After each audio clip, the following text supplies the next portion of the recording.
যে লোকটার বিরুদ্ধে প্রতিদিন বাজেভাবে কথা বলে সেই লোকটার নাম শেখ মুজিবুর রহমান। তার সম্পর্কে বাজে বাজে কথা বলে মুজিববাগকে লাথি দিয়ে ফালাইয়া দিমু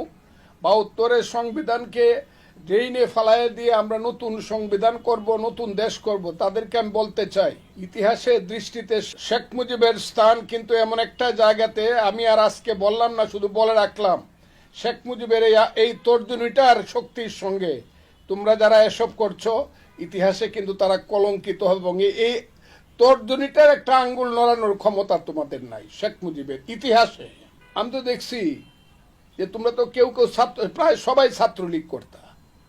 নাকি ছাত্রলীগে তোমরা অনুপ্রবেশ করেছিলে। এখন যা তোমরা করছো তাইলে এটা কি করছো? আমি তাই আজকে বলবো যারা এইসব করছে,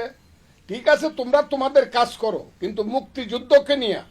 এবং মুক্তিযুদ্ধের প্রধান নেতা বঙ্গবন্ধু শেখ মুজিবুর রহমানকে নিয়ে তোমরা যে কুশ্রী এবং বিশ্রী কথাগুলো বলে যাচ্ছ, এইগুলা কিন্তু একদিন ইতিহাসে প্রমাণিত হবে যে তোমরা হলো ইতিহাসের বিরুদ্ধের